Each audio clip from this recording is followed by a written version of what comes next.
Welcome to the Earthworks podcast, where our team will share the jargon of carbon from many of our turf friends from the past 30 years. Hi, everybody. This is Joel Simmons, and this is the Earthworks podcast. And we are back here again with our friend, Mr. Peter McCormick, the founder and the maestro of TurfNet. And I think, Peter, probably most people in our industry know you well. We spent part one of our little talk talking about you. And now we'll talk about you again. How's that? But we want to talk about we brought up a couple issues that were pretty serious. And you reached out to me, and I immediately realized that, yeah, this is a subject matter that we want to talk about. But we want to talk about the stresses that are falling on a lot of our friends in this industry, and maybe even use the word mental health. But you and I were talking earlier, and we both are getting calls from people. This has been an extremely stressful summer, certainly here in the Northeast, where we haven't had rain in 60 days. But I was telling a story with with one of my guys where one of his superintendents was, he could just tell by his voice that he was really in a bad way. And, finally reached out to him and said, "Hey, is everything all right?" And he goes, I just got another gut punch from a member who told me the place looks like dog dirt. And, and I just can't even imagine professionally how to handle that on a regular basis. And this as well as I do. This is not an easy industry. Superintendents are perfectionists. They take great pride in what they do every single day and put out, the best possible product that they can with the resources that they have. And it takes but one jackass to come in and say, "Place looks like dog dirt." And where it goes. But what I want to talk about is some of these issues. I really want to talk about the warning signs, so people can have. And you've kind of been there yourself, and you've certainly been talking to guys in your TurfNet world about this for a long time, and you've been a great advocate for supporting people. So I'm not really sure how we have this conversation, but it's one that I think is important, and it's one that needs to be put out there, and it's one that touches everybody. So here we go. So how do you even start a conversation like this, Pete? Well, I think back to my good late friend, Jerry Coldiron. Yeah. He said, now he was a career retired superintendent, went on to into equipment sales because he was a muni superintendent who retired after 25 years at age 46. So, I mean, he was onto his second life. And but in any case, he was a very worldly guy, probably my best friend. And he told me once, he said, "This is an often lonely and sometimes cruel business." And now this is going back. He unfortunately died 2018, I guess. So it's Thanksgiving wise. So at age 60. So you talk to a lot of superintendents, or some superintendents will tell you a good day is a day when you don't get your ass handed to you. Right, exactly. You wake up hoping that somebody doesn't call you out for something stupid exactly, and trivial. for stupid stuff. Now, with that as sort of a framework of context, I started writing about depression among superintendents back in, I got to say, late 90s. Superintendent in New Jersey approached me and said, "Hey, have you ever thought about writing about, depression?" And I was just embarking on my own struggles. I mean, I've had clinical depression off and on my entire life, but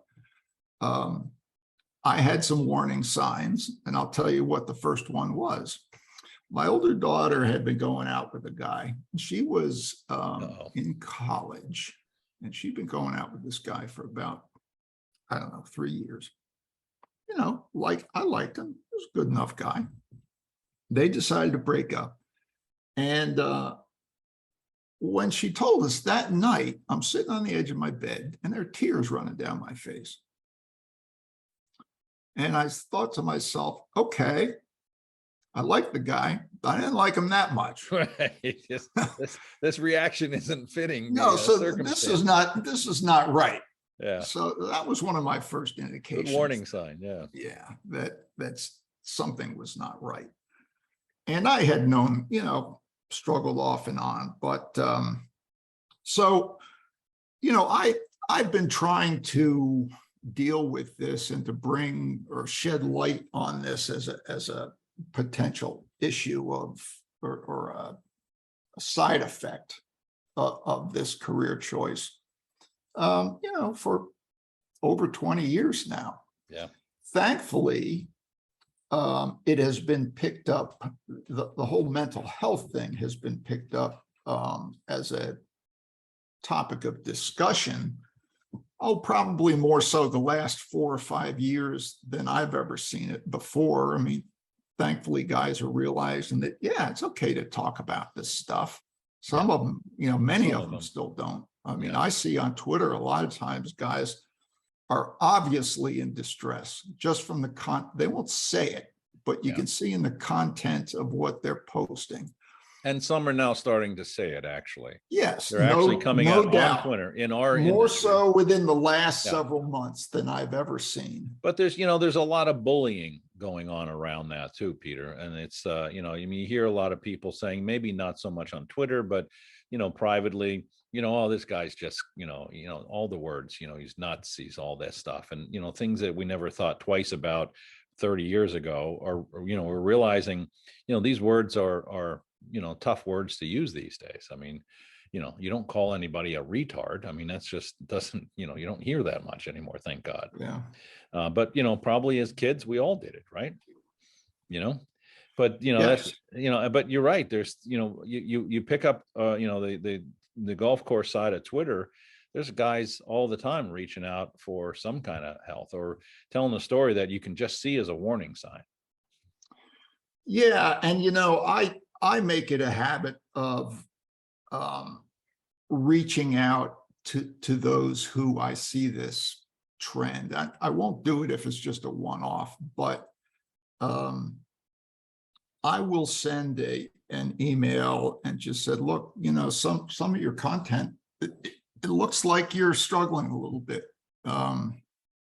Good. I'm here if you want to talk or whatever. And it falls on deaf ears with some. And in other cases, it leads to a very productive, continuing conversation on a lot of different levels and ways in which, I've been through a lot of this crap myself, and I can help guys sort of point them in the right direction to, whether it's getting professional counseling, whether it's medication, whether it's, it could be as simple as some of these self-help apps that you can get on your phone, like Calm, or, some of the meditation apps that just help you to slow down a little bit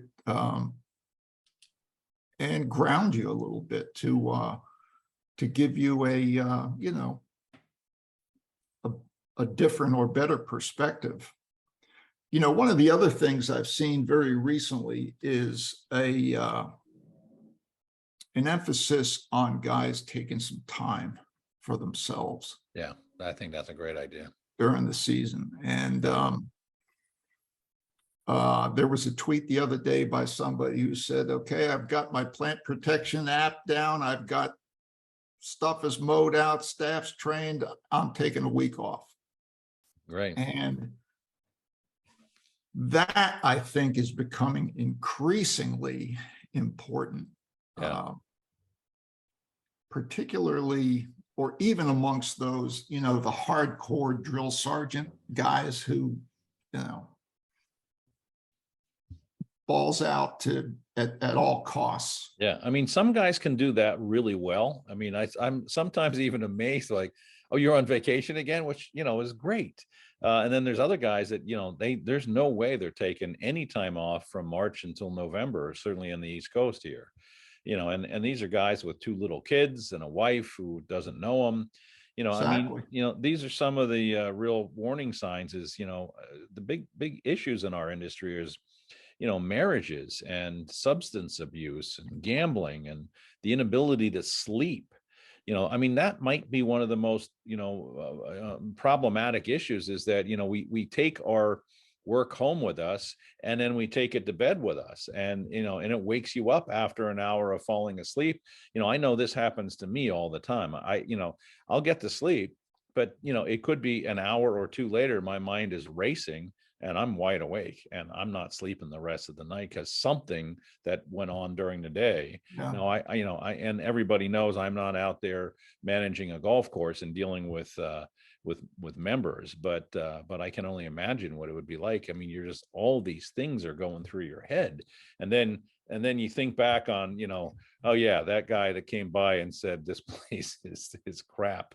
It's just, what, it just wakes you up and keeps you up, and that alone can lead to to come some real anxiety and and depression and stuff.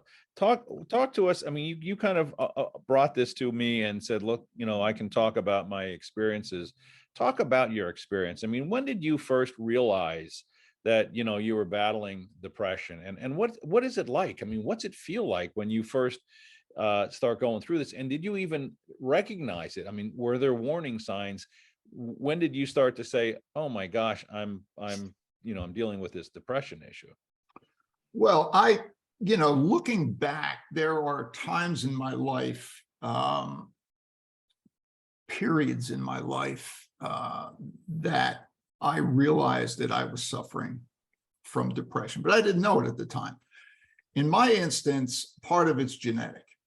Yeah. My father was depressed. His mother was depressed.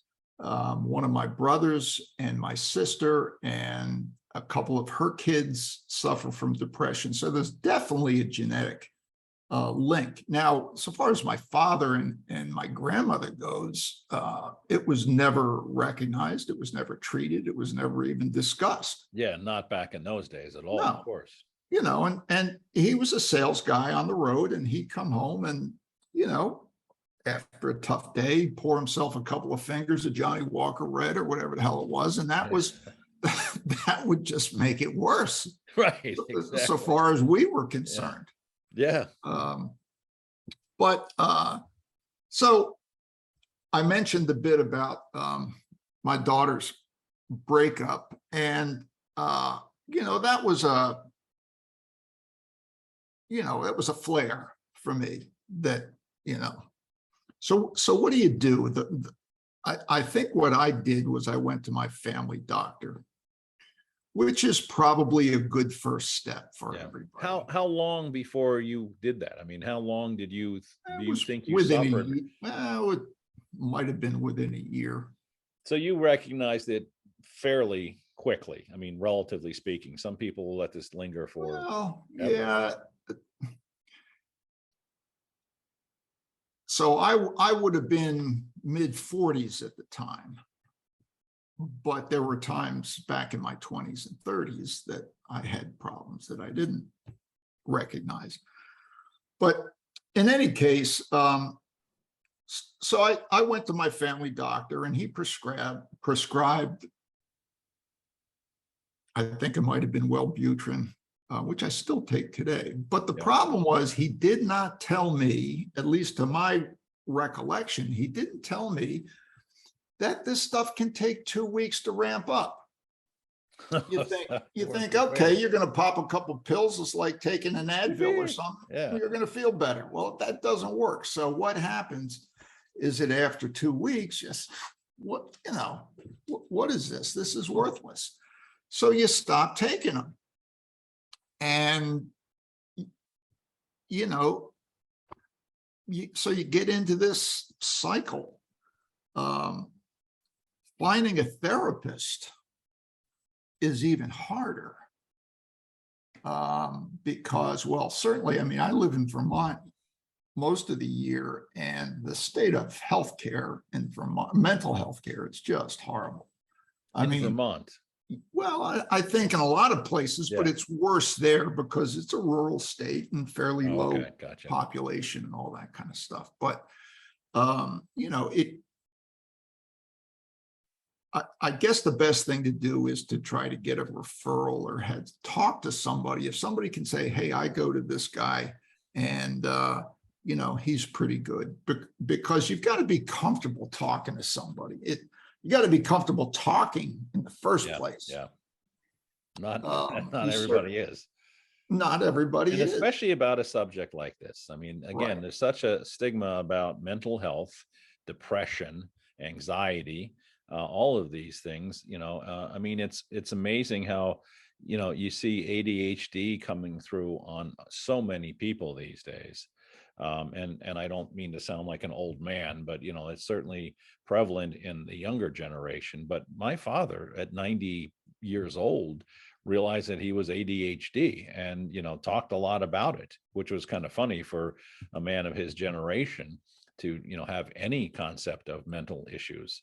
But it's not something new. I mean, he realized as he got older, he realized that he had suffered ADHD and those kind of, you know, anxiety issues his entire life. And as he went back, you know, he was reminiscing his life. And as he went back, he realized that there were places in his life that this was clearly, you know, what was going on, and never knew it, never talked about it, never had anybody to talk to about it.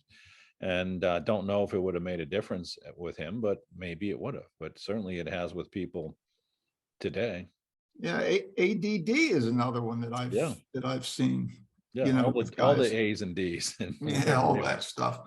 Well, just to finish up a little bit on the medication, I finally got referred to a psychiatrist whose specialty was mixing and matching all of these various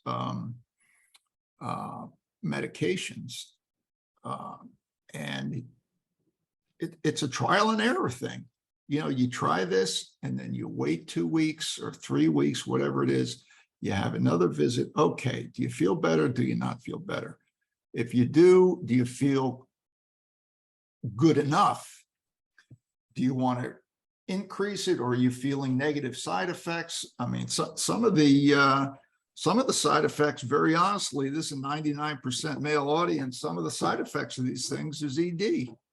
Right. Wellbutrin is one that does not, you know, really affect it that much. So he put me into this, in my instance, it was a combination of Wellbutrin and Cymbalta, and pretty well maxed out on dosages, which, you know, sort of got me on the straight and narrow. Now, the problem with these medications. Now, again, I should state, I have never had anxiety. I don't worry about anything. Maybe partly because I've experienced the lows of depression to the point that, all right, what could be worse than that? Right. You know, that's interesting. I would have assumed that depression and anxiety kind of go hand in hand. No, there are really two different types of depression. One is associated with anxiety, and one is not. Yeah. Thankfully, I have never had anxiety. Again, I don't see the value in worrying about anything, and thankfully it doesn't plague me, so to speak. But if you were riddled with anxiety, I could see how that could be very depressing and really, manifest itself in different directions. So yeah, I mean, it's so in any case, what these medications do is, and they're not happy pills. I mean, when what was the one that was not Zoloft, but Prozac. When Prozac first came out, people were calling it happy pills. You know, take a couple of these, ecstasy, you'll be good. Yeah. Wasn't one of those. No. Although I should say that for those with anxiety, they would take a different type of medication, And those are much quicker acting. Oh, really? Say if you're having a panic attack or something Yeah, like yeah. that, those are much quicker acting. But in any case, so these are not happy pills. What, in my experience, what they did, they established a floor of the emotional range, say at about 40%. So unfortunately, so you would hit that floor and you would not really go down into the deep depths of it.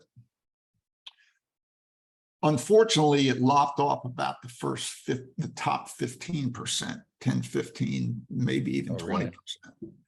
So you don't get the highs either. And unfortunately, you sort of live in this zone, if you will, that is kind of middle of the road. And I mean, I'm not a real, I don't laugh a lot. I don't smile a lot. I've been accused work on that, Pete. I've been accused of being grumpy, but yes, you have, by me for one. It's it's part of my nature. I guess a part of it is this whole thing too, I think. But so let me stop you here real quick. So the prescription drugs, I mean, are you suggesting that they're numbing, that you don't have any highs or any lows, you're just at this steadiness? Yes. Is that manageable? Well, what I ended up doing after a period of time, and I sort of use the analogy of walking on a balance beam. Yeah. Or a tightrope, if you were, every day I'm on a balance beam, and unfortunately it doesn't take much to knock me off of it. If I stumble and fall, the medications catch me. Is it numbing? Yes, it can feel that way. And that's why, I don't know, I'm going to say 5 or 6 years ago, I just got kind of tired of it. And I said, I'm going to try to reduce. I think I was taking 450 milligrams of Wellbutrin, which is the max. And I was gradually able to get it down to 150 with no negative effect, which tells me that I was taking too much for for a long time. I'm less numb now, but I've done a lot of other things also.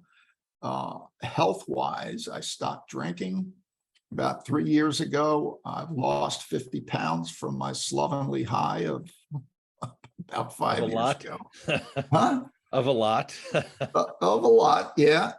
I mean, I was never piggish, but. Was the drinking causing depression? Yes. Were you drinking because of the depression? No, I didn't have a frequency problem, but I did have a quantity problem.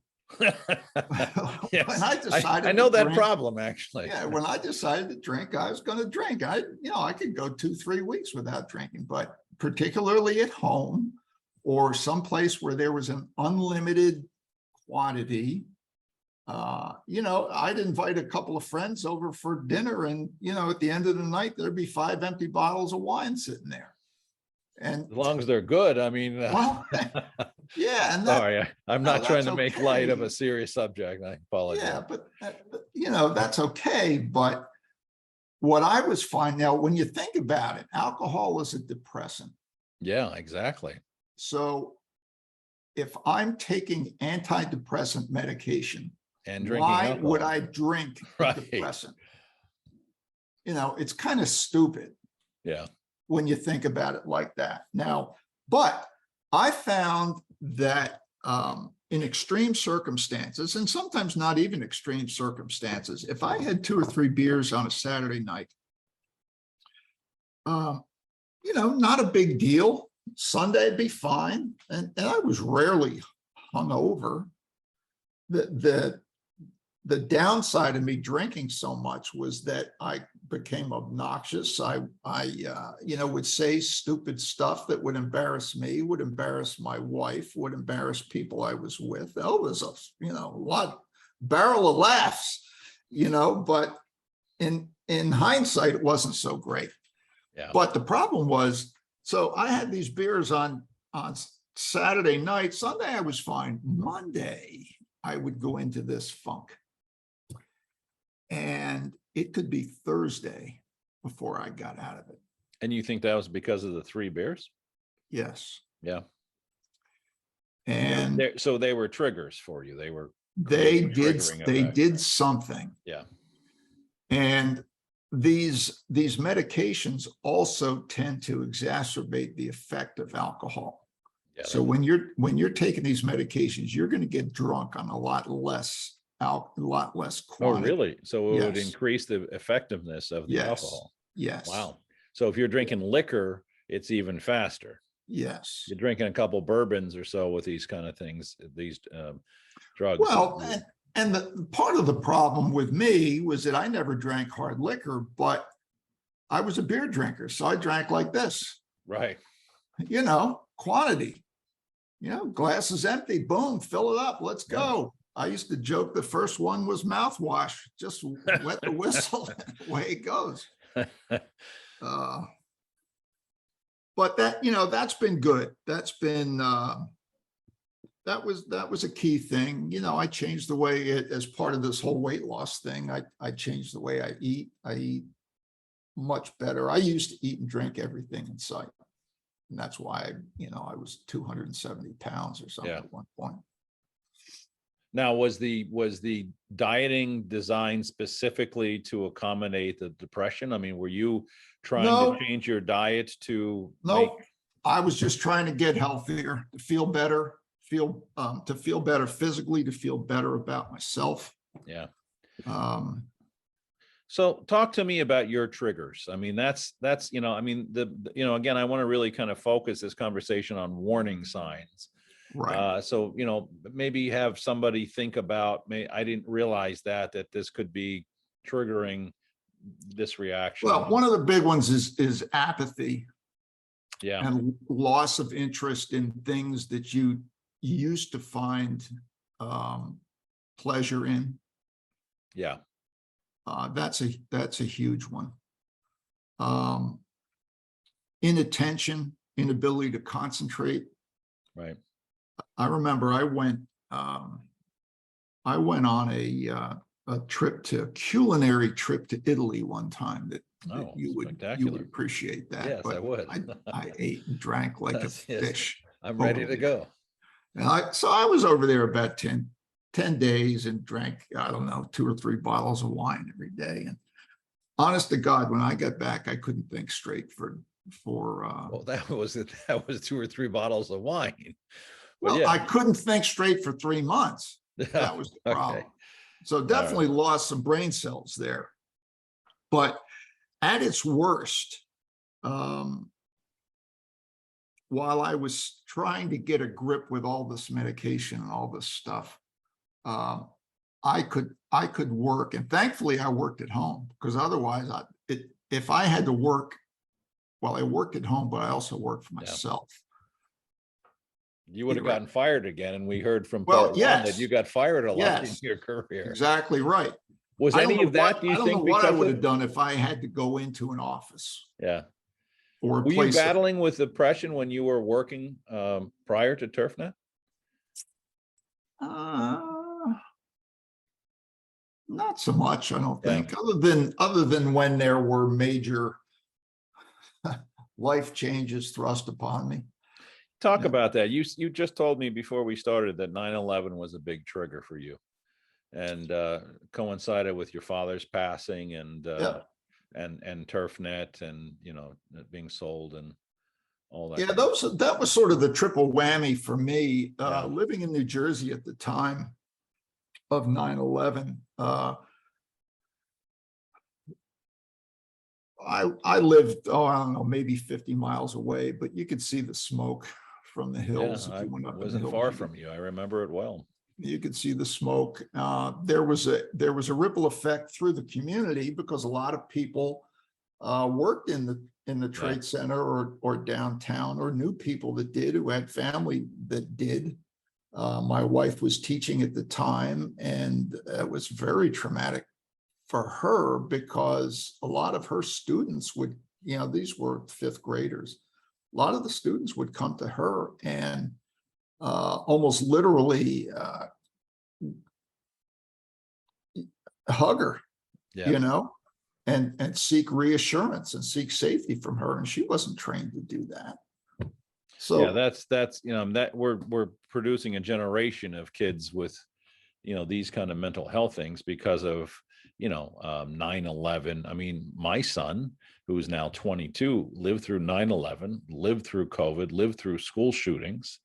I mean, that kind of trigger is just unfathomable if you think about it. I mean, all the things that these kids that are that age have gone through, it's amazed that they're not all really suffering from some of these things.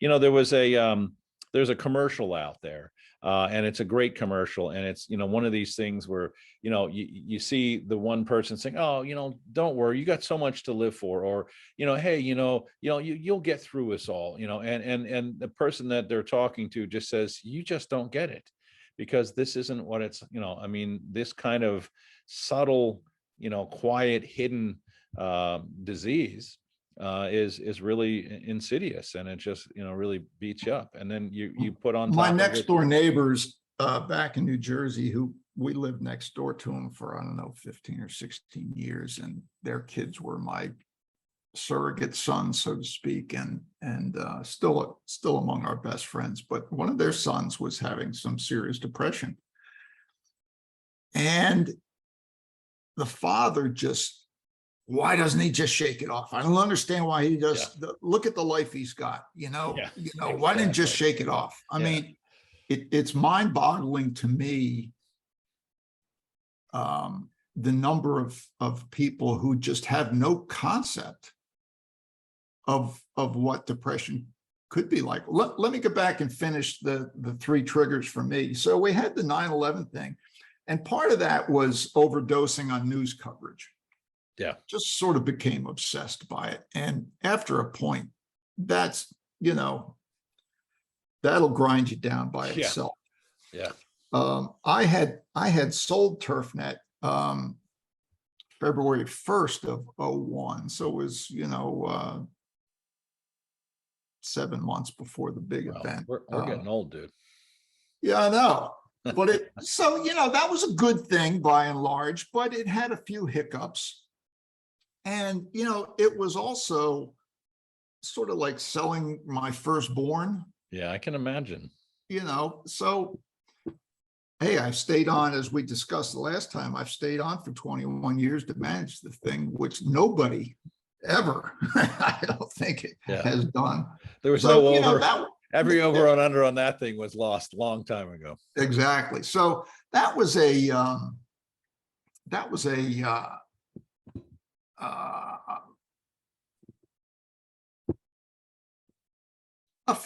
factor in sort of my demise, if you will. And then my father passed away. He had pancreatic cancer and went from a big, robust guy with a zest for life and loved to eat and all that to, eating baby food and having his diapers changed within 4 months. And that was a kick in the balls. I mean, it was, there's no doubt about it. I didn't anticipate to the extent to which that would have affected me. So you roll that all up within the period of about 12 months. And that really, sent me rolling down the hill, so to speak. It's a big trigger. Yeah. So talking about triggers, so the loss of interest in formerly pleasurable things, whether they're hobbies or things that you just like to do, people or whatever. Yeah, isolating yourself is going to be a big one. I think. Social withdrawal is a big trigger. It's a big warning sign, and that's one of those things that I think everybody can see, even with people within a crew or friends within the industry that you haven't talked to for a while. He just doesn't come out anymore. I mean, that's the kind of trigger or warning sign that warrants a phone call or a stop by and say, hey, is everything okay? And you'd be surprised how many times you'd find out that it's not okay. but social withdrawal is a tough one. Yeah. And it's an easy one. I mean, you fall into it. I mean, I think you've probably been there. I've been there a bit, where you just don't want to be around anybody. And it's easy to just sit at home and, hide away. But that's something to pay attention to. It's also easy to, I wouldn't say be self-centered, but it's easy to forget about other people. Yeah. I think I might have mentioned in the last conversation that Gordon Witteveen, again, long deceased, but good odd couple friend of mine, said at one point, he said, relationships take work. And, if you don't work at them, they soon go away. Yeah. That's very wise. I mean, obviously. It is. You think back, everybody listening to this can think back to people who used to be important to them. Yeah. Whether they're coworkers, whether they're neighbors, whether they were roommates or whatever it happened to be, who you haven't heard from them, or, you haven't communicated with them in years. And I think more and more guys are talking about that too. Yeah. In that, pick up the phone. Yeah. If you're having a good day, pick up the phone. If you're not having a good day, pick up the phone. Pick up the phone. Talk to somebody, because if you call somebody if you're having a good day, and you never know, maybe that person's not. Yeah. And they would like to hear from you and benefit from hearing. And yeah, even if you're having a good day and you get that call, it just makes the day even better. And obviously, if you're having a bad day, and now with with ability to text and at least stay in communication. It's funny you say that. I got reached out to by a very old friend from high school, and she reached out to me through direct messenger on LinkedIn, of all places, and I don't even get on LinkedIn. Yeah. And she reached out to me. I haven't talked to her in 35 years. She was a very big part of my life as a kid, and her family was as well. And her brother passed away, who was part of our gang of 4 when I was a little kid. And it was really, just to have that, impact. Sure. To say, wow, this is somebody I haven't talked to, and why haven't I talked to you in 30 years? I've talked to other people from that same crowd more often, but yeah, it's kind of strange. I mean, some of the other things that are very big warning signs, and we see it a lot in our industry. One that really it's close to home is anger. A lot of guys you can just see them where they used to be fairly easygoing, but now they're just constantly angry. And short fuses. And this is one of the ones that really leads to substance abuse and marital problems. And I'm thinking of a couple of people that I know in the industry that have gone through this, and it all stems from the stresses of that we either put on ourselves as part of this industry or put upon us. But these are all warning signs that or telling you that you need to reach out to somebody, be it your spouse, be it a friend, be it whoever. Gambling has, we see that a lot in our industry, especially now with the onslaught of, handheld gambling devices. I mean, I got a couple of buddies that, they've just basically ruined their lives because of gambling. And interestingly enough, my wife's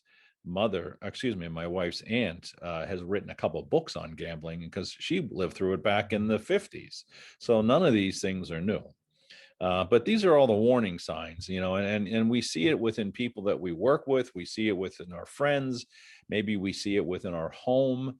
I'm pretty sensitive. I have a hard day, and I come home and I'm not, sometimes you just, you're not the most pleasant person. You just have to step back. And of course, now I'm saying again, how to react to it. But, my wife would remind me periodically when, when you're at work, you've always got to keep your game face on. Yeah. And you've got to be nice, and you can't be a prick, and you can't be a prick. What do you mean? Well, you're not supposed to be anyway. I'm the boss. I can be the oh, I guess I Yeah. can't. Even Yeah. worse. But in any case, so, you're that way for 8 or 10 or however many hours, and you get home Yeah. and all of a sudden you can let rip Right. because Exactly. these people aren't going to come back at you. Well, especially a teacher. I mean, you can imagine, Well, but think about our industry. I mean, they're there working their butts off every day, and during the summer, maybe no days off. And then some jackass comes up and gives them crap about, hey, there's some, weeds over behind 7 tee box, like, really, weeds come all the time,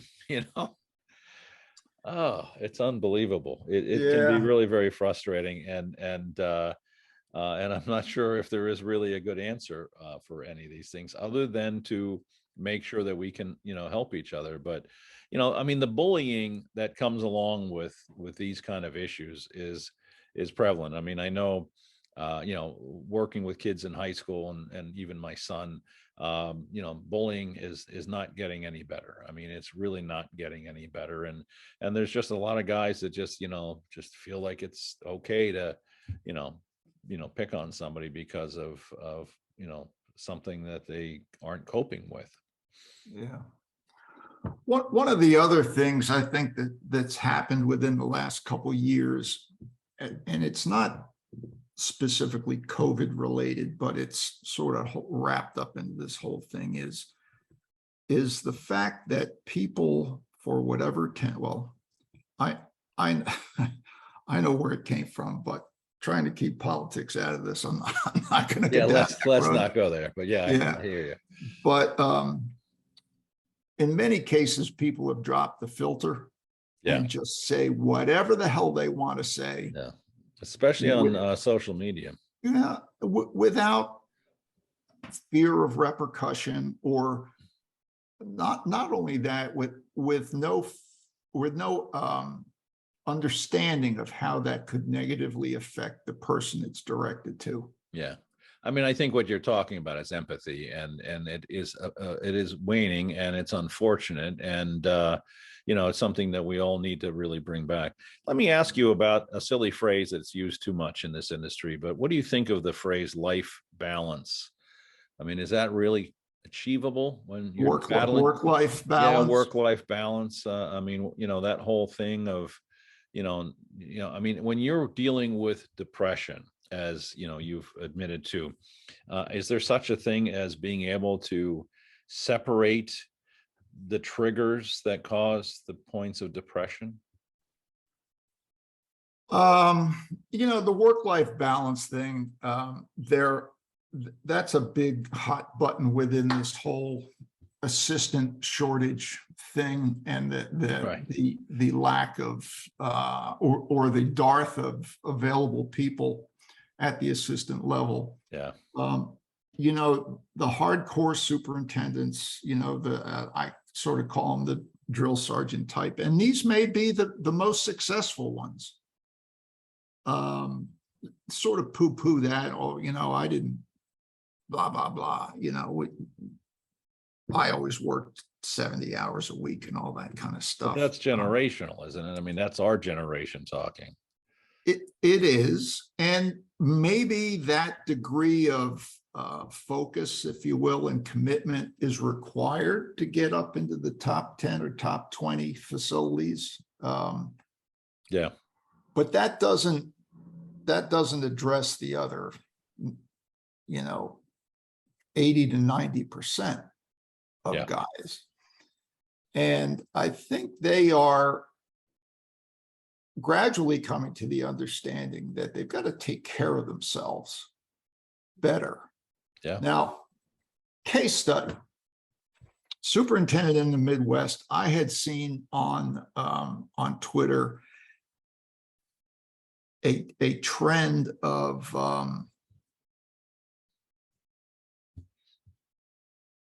concerning tweets on his behalf. And he had been a TurfNet member for a while, didn't know him, never met him, but I just sent him an email, I said, you okay? What's going on?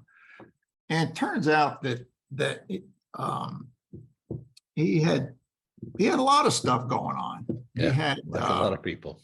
you know, some family relationship issues, both with spouse and with kids.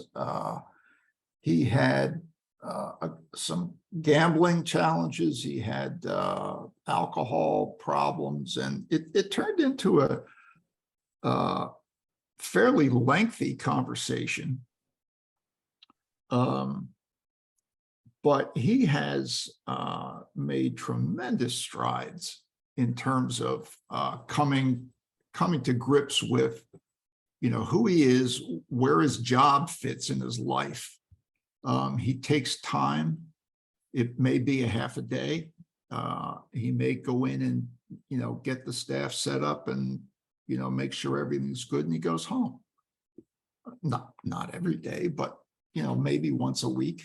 And it's helped him tremendously. And I think that's one of the things that that the guys have to be aware of, is that get away. You got to get away. Get some it's time. unhealthy to not get away.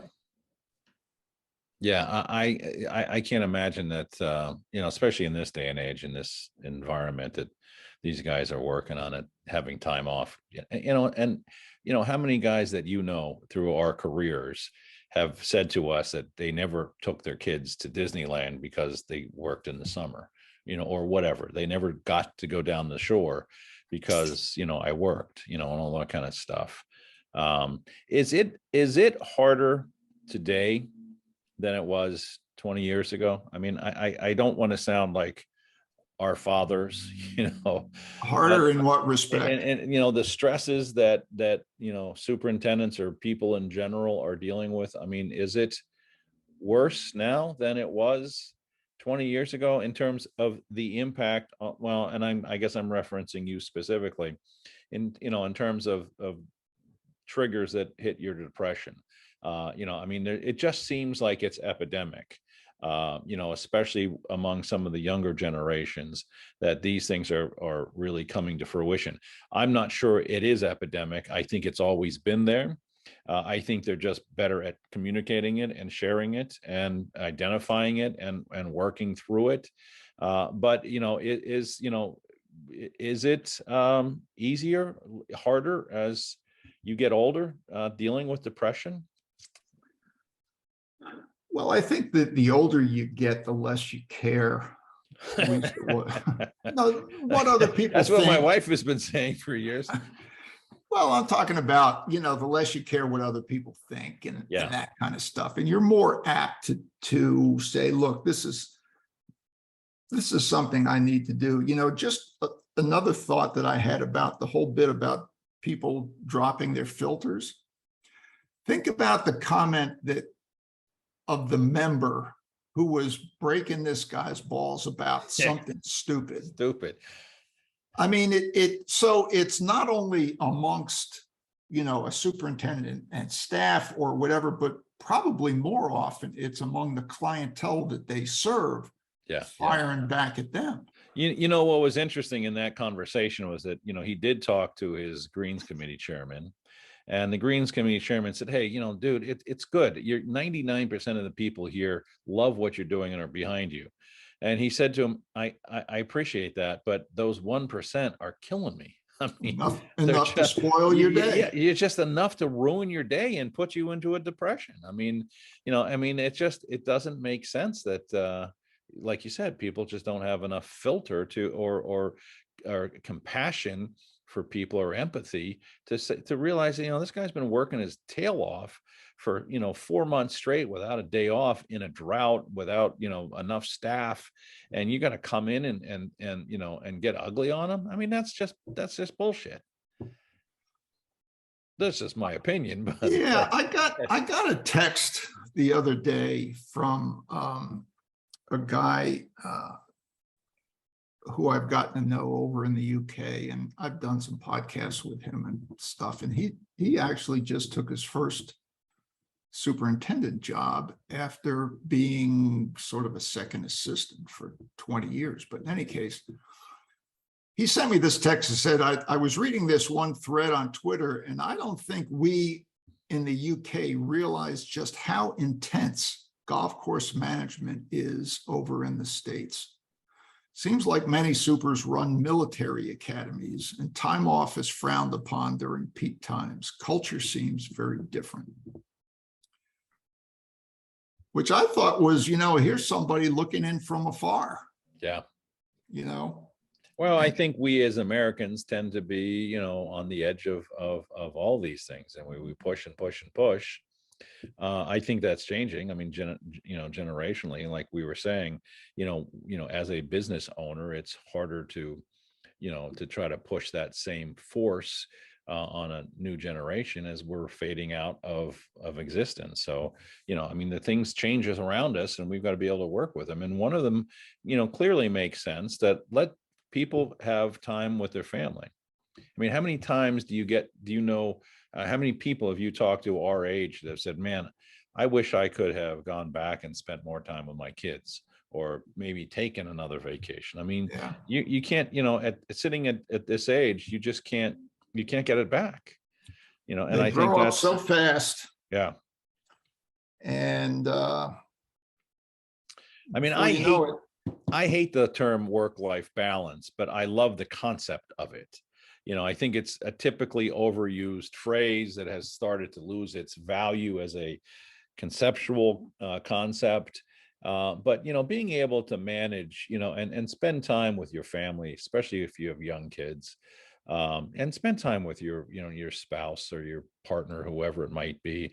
And, and just enjoy parts of your life, and realize that, the golf course is going to be there tomorrow. I mean, we always have a phrase here at Earthworks that, when things are really going bad, we're all just kind of banging our heads. And I finally just get up and say, look, it's just chicken shit. I mean, it's not worth losing sleep over. And, like I said, that's my biggest battle in my life is, I'm fearful of going to sleep, and I don't sleep well, and I wake up depressed. And so I have to start all over again because I can't, it just keeps spinning. But well, if you can turn that around, I have found that the subconscious can really be an amazing thing. And that I can't tell you how many times, this is going back to my I had a dream thing too, from the last conversation. But right. I can't tell you how many times I've gone to bed with a problem on my mind, or a challenge or something, and I've woken up the next morning with the answer. Boom, Well, I'll actually wake up at 4 a.m. with the answer, or at least an idea. And hopefully I remember it. I've learned to put a piece of, a pad of paper and a pen next to my bed. So now, do you consume any caffeine late in the day? I will not drink coffee after 4 for obvious reasons. And I am now moving that number from 4 to like 2 and maybe just past lunchtime. So yeah. And I'm not much of a caffeine drinker. I'll drink, a cup of coffee, and I'll buy a 16-ounce cup of coffee at wherever, and often won't even get through it. But it bothers me. Yeah, you're right. I mean, I woke up this morning having gone off caffeine for the last couple of days with a headache, and I'm thinking, oh, I know where this headache's coming from. This is a lack of caffeine headache. Well, caffeine can also not so much prevent you from getting to sleep as staying asleep. Yeah. Now, I have substituted coffee for alcohol. Oh, perfect. I drink about 6 cups of coffee a day. Oh, there you go. Not so much, afternoon it's decaf, but I hit it pretty hard in the morning. You bring up a point, and I think we're going to need to end on this, but you bring up a point about addictive personalities. And this is a tough one. In our business, I think there's a lot of addictive personalities. And, part of that is, they're addicted to the love of this game. They're addicted to maintenance. They're addicted to alcohol or hanging out. I mean, and you and I grew up in this business, and we both had our fair share of great times having too many beers on the golf course or too many beers after work one night, or, at a show or whatever. But, as you get older, you just realize your body just can't handle that. But, I deal with it at my house. I mean, I have an addictive personality in my home, and it's a tough thing to deal with, but that's another trigger. And these things are really easy to to let just consume you, and I don't know how to handle that. I mean, I don't see myself as an addictive personality, but other people might. I don't know. No. I think I can certainly see it within myself. Yeah. In that, back when I ate donuts, if there was a box of donuts there, those donuts You gave up wouldn't last donuts long. too? For God's sake. What do you have? Coffee, that's it? Well, pretty much. What's the secret of your diet these days? What is the secret? Yeah. I don't consider myself on a diet. I just eat better stuff.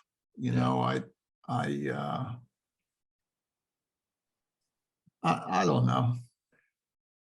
My doctor and I have been going back and forth on an issue that I'm dealing with, which is pre-diabetic. And he can't, he's this little short Jewish guy. He's a wonderful doctor. And one day I came in, and he stands at his thing, and he looks at his computer, and he looks over at me, and I know what he's going to say. I said, "Doc, I broke the ceiling, didn't I?" He goes, "Yeah." And then he asked me, I said, "Doc, what would a real doctor do? What would a real doctor tell me?" And he looks at me and rolls his eyes, because he knows I'm not going to go down the pharmaceutical road. And he ultimately just said, the secret is just eat less, less calories, exercise more, eat less. And, and I was like, it's really that simple. I mean, I've been eating less. I've been losing some weight. I'm not losing it in leaps and bounds, but I'm steadily. Well, you didn't gain it in leaps and bounds either. No, I didn't. I gained it through COVID. I lost a lot pre-COVID, and then COVID hit, and we sat around and cooked food all the time and drank a lot of wine. Just another quick anecdote. You mentioned pre-diabetes. So one of the things that really helped me out was that I since my employer is in Florida and my health insurance is Florida Blue Cross Blue Shield, I got an email from them.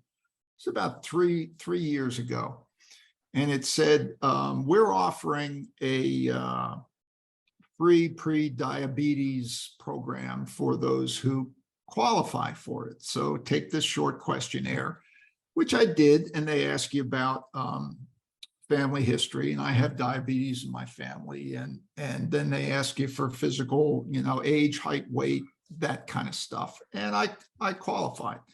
So they signed me up for this program called OMADA, OMADA, OMADA Health, through, and I think it's about a $600 a year thing. But to me, the thing I liked about it was, here's a health insurance company that's promoting wellness proactively, not reactively. And so they hooked me up with this thing. And so there's an app, of course.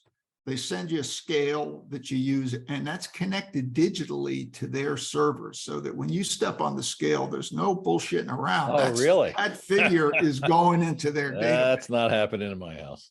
Okay, no, but seriously, No, and that's good. That's good. a lot of superintendents know that you can't manage what you don't measure. Right.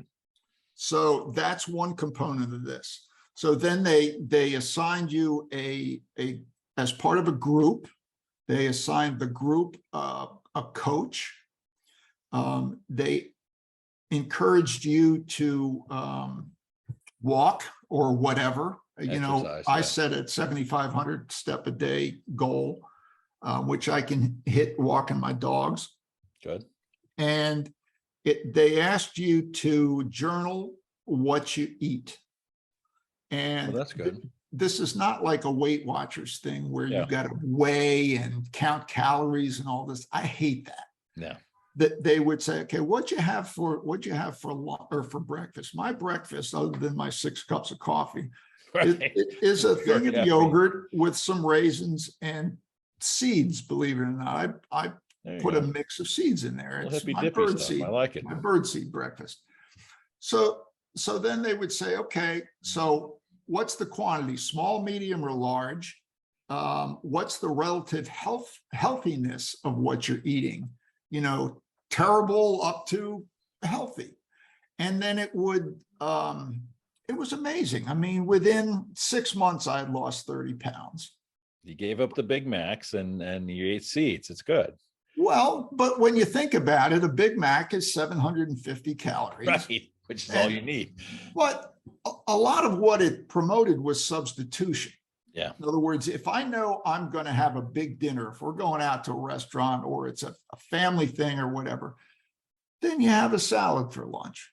Yeah. Or nothing. Or Yeah. whatever. Or, so that has really helped transform the way I eat. Now, I gained maybe about 10 of that back last summer. And Omada does not have a maintenance program, to the best of my knowledge, for some reason or another. So I went on Noom. There you go. Which is different. It's $139 for 4 months. Yeah. Best money you could spend. Yeah. A little bit different strategy, but by and large, it's the same. And, I lost another 15. Yeah. So, well, I hate to tell you this, my friend, but we have to wrap this up. I appreciate it. This is not an easy subject. I certainly want to encourage people to reach out to whoever they can and get some help if they can. I think Peter McCormick could be a good one for that. And Pete, I want to thank you very much. my pleasure. You can throw my contact information up there. I'd be very happy to I'll do that. chat with anybody and or suggest ways that they can get help above and That beyond. is the Earthworks podcast, and we'll be back next week. Please subscribe. I want to thank everybody for joining us for this two-part series, and I want to encourage anybody that might be suffering with depression or any other mental health concerns, or knows of anybody either as an employee, a friend, or a family. Please, there are so many places to find help these days, and it will make a huge difference in yours or somebody that you care for's life. Thank you so much.